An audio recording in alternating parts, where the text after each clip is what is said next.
Imaginemos por un momento que la clave para entender la biología de nuestro ADN, la estructura secreta de los lenguajes humanos y hasta cómo se organizan las bases de datos mundiales se esconde en una sola estructura matemática, un árbol.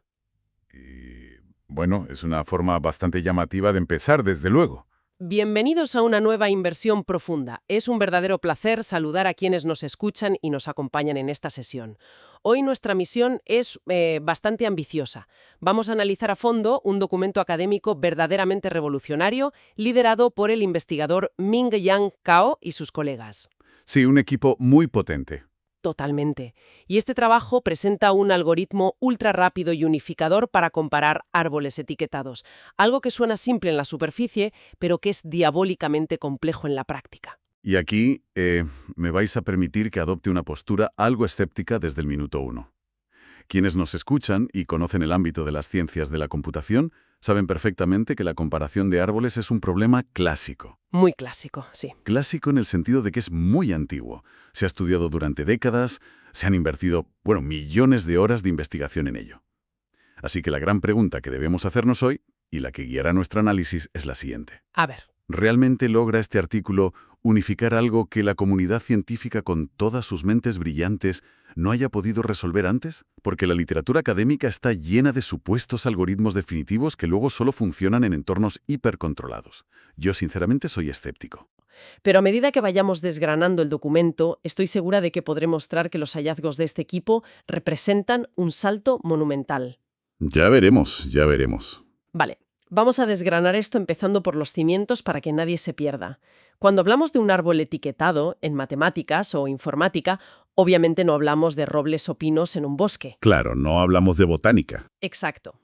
Hablamos de una estructura de información. Imaginemos puntos, a los que llamamos nodos, conectados por líneas o ramas, con una raíz en la parte superior de la que cuelga todo lo demás. Y la clave aquí es que algunos o todos esos nodos tienen etiquetas, es decir, símbolos o nombres. Lo fascinante aquí es el gran reto computacional. El santo grial de este campo es encontrar lo que en inglés se conoce como must. El subárbol de máximo acuerdo. Eso es. Dadas dos de estas estructuras arbóreas complejas, ¿cuál es la mayor subestructura idéntica que ambas comparten, respetando siempre la jerarquía original? Para que quienes nos escuchan lo visualicen mejor, imaginemos que tenemos los organigramas de dos empresas multinacionales gigantescas. Estructuras enormes. Sí, enmarañadas con miles de empleados. El algoritmo MUST busca encontrar la mayor estructura directiva exacta que ambas empresas comparten.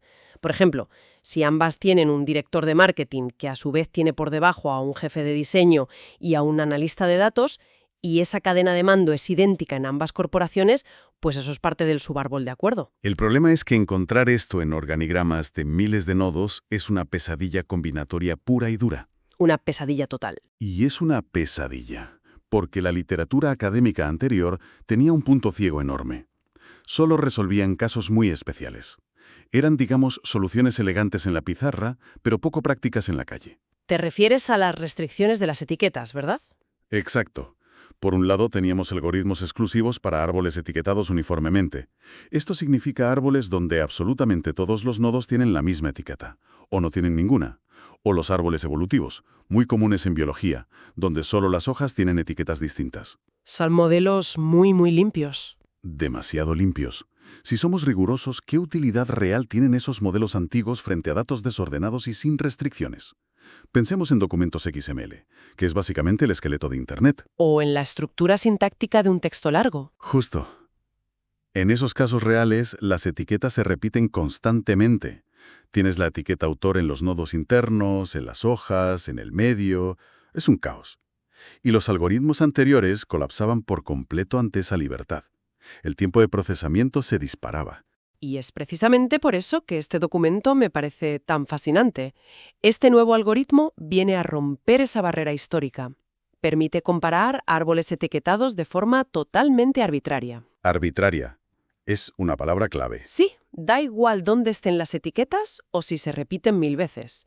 Y, sorprendentemente, lo hace más rápido que los algoritmos especializados anteriores. Bueno, es una afirmación sumamente audaz. Porque para entender este supuesto milagro de la velocidad, tenemos que sumergirnos en el problema matemático subyacente. el cálculo del emparejamiento bipartito de peso máximo. ¿Vamos a introducir este concepto del bipartidismo para nuestra audiencia? Imaginemos un grafo bipartito como una red donde los elementos se dividen en dos grupos completamente separados. Las conexiones solo pueden ir de un grupo al otro, nunca entre miembros del mismo grupo. Como una feria de empleo, ¿no? En un lado las empresas y en el otro los candidatos. Exactamente. A cada conexión le asignamos un peso o valor. El reto es encontrar la combinación perfecta que maximice ese valor total, sin que una persona acapare dos trabajos. Vale, entendido. El desafío crítico aquí es que ya existen algoritmos clásicos excelentes para esto, como el de Gabo y Tartian. Su complejidad de tiempo para los más técnicos es O mayúscula de raíz de n por m por el logaritmo de n por n mayúscula. Es una barbaridad de optimización matemática. Lo es. Por eso dudo que el equipo de Cao haya podido mejorar mucho más esa velocidad sin perder precisión matemática. Es muy difícil batir a Gabo y Tartian. Y aquí es donde se pone realmente interesante el asunto. Porque el truco no está en reescribir las matemáticas básicas, sino en explotar los grafos desequilibrados. Grafos desequilibrados. A ver, explícame eso. Volviendo a la feria de empleo.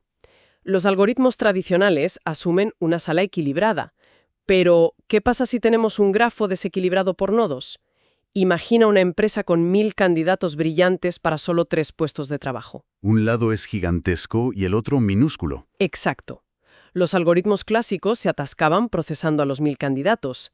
Este nuevo enfoque reduce el tiempo de ejecución para depender casi exclusivamente del número de nodos en el lado más pequeño, que los autores llaman n sub s. Claro, limitas el espacio de búsqueda drásticamente. Y no solo eso, también hablan del grafo desequilibrado por pesos, donde el peso total del emparejamiento está dominado por unos pocos nodos dominantes, como si fueran superestrellas de la feria de empleo. Ajá. Vale.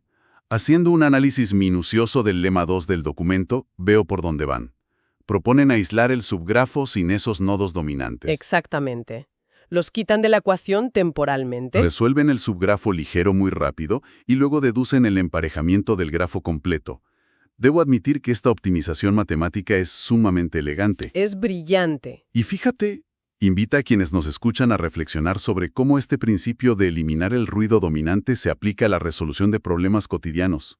Aislar la variable más pesada para avanzar. Es una filosofía de eficiencia pura. Y con esto llegamos al núcleo absoluto del algoritmo, lo que llaman el emparejamiento bipartito jerárquico, el plato fuerte del artículo. Sí. Para que la audiencia lo visualice, imaginemos la figura 1 del documento original. Tenemos un árbol principal al que llamaremos T mayúscula. De acuerdo. Pues cada nodo interno de ese árbol tiene asociado un pequeño grafo bipartito construido a partir de sus propios hijos. Es decir, un problema de emparejamiento dentro de otro.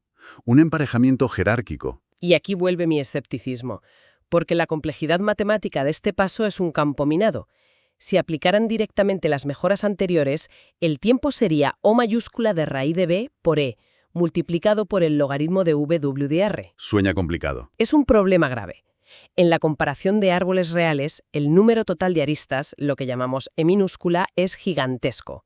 Crece asintóticamente mucho más rápido que el peso de la raíz. Claro, las conexiones se multiplican. Exacto.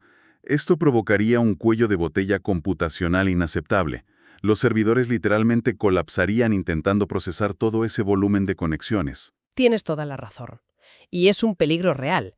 Pero aquí es donde la solución de los autores, detallada en los lemas 3 y 4, sale al rescate con una genialidad absoluta. Te escucho. Sabían que no podían tratar todas las ramificaciones igual, así que dividen los nodos basándose en dos cosas: su segundo peso máximo de arista y sus grados críticos. Una especie de triaje matemático. Eso es. Los nodos con un peso gigantesco se calculan de una manera intensiva. Pero la gran mayoría de los nodos, cuyos pesos están dominados por unos pocos, utilizan la técnica de desequilibrio por pesos que explicamos antes por una vía ultrarrápida. Vale, estoy revisando el teorema 5 del documento. Al separar el problema así, evitan la redundancia. ¿Y qué pasa con la complejidad temporal? Pues, y me cuesta admitirlo, pero estoy convencido por la matemática. Logran reducir el tiempo a unos impresionantes O mayúscula de raíz de b por w de r más e. Han sumado la e en lugar de multiplicarla. Exacto. Han sacado el factor masivo fuera de la operación multiplicativa, eliminando el cuello de botella. Es un logro analítico impecable. Construyendo el algoritmo final sobre estos cimientos, llegamos a la fase decisiva. ¿Cómo se comparan finalmente los árboles T1 y T2 para conquistar el MAST? La prueba de fuego. Utilizan algo llamado descomposición de caminos centroides. Quienes tengan el documento a mano pueden ver la visualización de la figura 3. Expliquemos esto de forma visual para la audiencia. Imaginemos la red de carreteras de un país. Trazamos una gran autopista central, eligiendo siempre el hijo pesado, es decir, el camino con más conexiones. Vale, el tronco principal de tráfico. Y todo lo que no es esa autopista son los hijos laterales, las carreteras secundarias. Si conectamos esto con la perspectiva general, me viene a la mente el equipo de Cole. Cole y otros autores ya habían hecho algo similar usando esta autopista central para árboles evolutivos binarios. Sí, intersecciones que solo se dividen en dos caminos. Entonces, ¿cuál es el mérito real aquí para árboles de grados arbitrarios? ¿Redes del mundo real que se ramifican en 50 direcciones a la vez? El mérito está en el puente que construyen. Crean un multigrafo intermedio complejísimo, al que llaman G sub PQ. Es un mapa con hasta 4 tipos de aristas por par de nodos. Un código de colores conceptual. Justo. Aristas grises, verdes, rojas y blancas. Cada una obedece a condiciones matemáticas sumamente estrictas. Dame un ejemplo de esas reglas draconianas. Por ejemplo, ninguna arista blanca puede cruzar a otra arista blanca en este modelo. Las blancas representan emparejamientos directos y perfectos entre las autopistas principales. Si se cruzaran, estaríamos invirtiendo la jerarquía temporal de los datos. Sería como decir que el empleado ahora es el jefe de su jefe. Rompería la estructura. Totalmente. Y la arista gris actúa como un comodín muy específico, permitiendo flexibilidad, pero bajo restricciones asfixiantes para no destrozar la topología del árbol. Tengo que ceder ante esto. Cediendo finalmente ante la evidencia empírica que presentan, el manejo de este multigrafo es asombroso. Y repasando las cifras de victoria en los tiempos de ejecución, es innegable. Son aplastantes, la verdad. Para árboles etiquetados uniformemente, logran un tiempo de O mayúscula de raíz de D, por n al cuadrado, por el logaritmo de 2n partido por d. Esto aplasta el récord que tenían Gupta y Nishimura. Que era de n a la 2,5, si no recuerdo mal. Exacto. Y para árboles evolutivos generales, logran O mayúscula de n a la 1,5, superando con creces a Farage y Torup. Han barrido la literatura anterior. Entonces, ¿qué significa todo esto para nuestra audiencia? Vamos a hacer un bloque de conclusiones claras con los 3 aprendizajes clave de hoy. Me parece perfecto. Primero, la tremenda innovación de mirar hacia los grafos desequilibrados, entender que el mundo real es asimétrico y usar eso a favor del ahorro de poder de procesamiento. Segundo, la invención del emparejamiento bipartito jerárquico. Un diseño magistral para mapear árboles gigantescos de manera eficiente sin colapsar los servidores. Y tercero, el algoritmo MAST definitivo, un modelo matemático que destrona a los anteriores y nos permite, por fin, analizar árboles de datos masivos y con etiquetas arbitrarias. Y quiero añadir por qué esto es tan relevante para la audiencia hoy en día. Vivimos sepultados bajo una avalancha de información y datos estructurados. Totalmente. Bases de datos gigantes, estructuras complejas de ARN en biología. Todos son árboles etiquetados. Tener herramientas matemáticas veloces para encontrar los puntos de acuerdo exactos entre 2 océanos de datos masivos no es solo teoría. Es la pura infraestructura del futuro digital. Ha sido un análisis verdaderamente fascinante. Queremos agradecer a la audiencia por acompañarnos en esta exploración tan profunda y técnica de la teoría computacional. Y me gustaría cerrar el programa de hoy dejando una pregunta en el aire. Adelante. ¿Este algoritmo encuentra la máxima armonía estructural entre 2 árboles completamente distintos, sin importar sus etiquetas? Si algún día la neurociencia logra mapear las conexiones neuronales de 2 cerebros humanos diferentes como si fueran enormes árboles etiquetados, Fíjate qué concepto. ¿podría un algoritmo como este encontrar el subárbol de máximo acuerdo entre sus mentes? ¿Podría la matemática pura llegar a encontrar la estructura exacta de la empatía humana? Piénselo.